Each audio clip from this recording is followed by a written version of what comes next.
Good morning class. आज का class है बीटीसी 4 सेमेस्टर।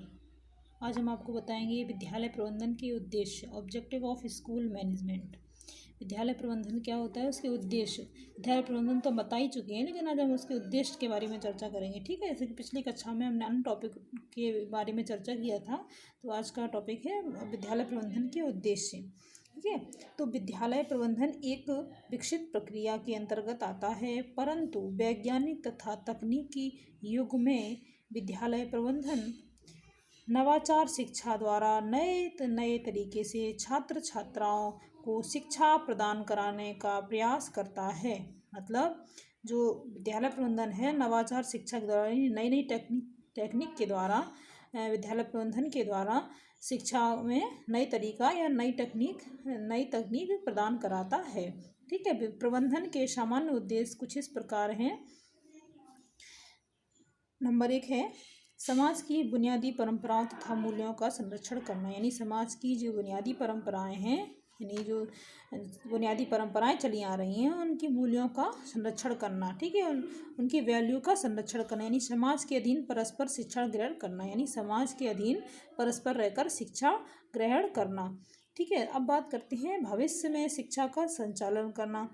तो भविष्य में शिक्षा के संचालन से क्या अभिप्राय है, मतलब छात्र छात्राओं को संचालन के लिए प्रोत्साहित करना। ठीक है, छात्र छात्राओं को संचालन के लिए प्रोत्साहित करना। ठीक है, उन्हें उत्साहवर्धन करना। ठीक है, उनको उत्साह बढ़ाना पढ़ाई के प्रति। ठीक है, छात्र छात्राओं को शिक्षा के लिए शिक्षित बनाना या प्रोत्साहित करना। ठीक है, अब बात करते हैं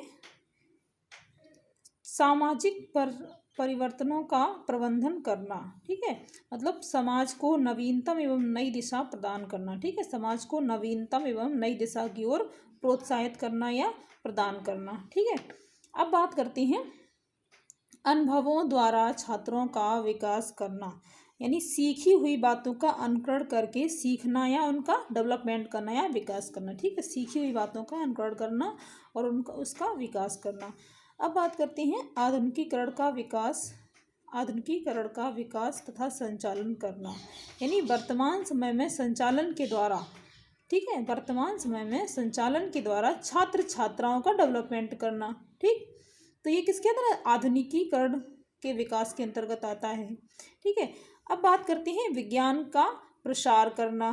ठीक है, वैज्ञानिक दृष्टिकोण से शिक्षा में सुधार लाना। ठीक, वैज्ञानिक दृष्टिकोण से शिक्षा में सुधार लाना। अब बात करते हैं तकनीकी विकास को अपनाना। यानी तकनीकी शिक्षा को बढ़ावा प्रदान करा के बालकों का विकास करना। ठीक है, बालकों का विकास करना।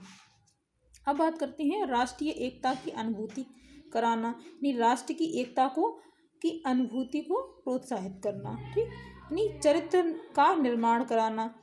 चरित्र के निर्माण में जो हमारे देश की राष्ट्र की अहम भूमिका है, वो इसके अंतर्गत आती है, शैक्षिक प्रबंधन के अंतर्गत। ठीक है, व्यावसायिक प्रबंधन के अंतर्गत आती है।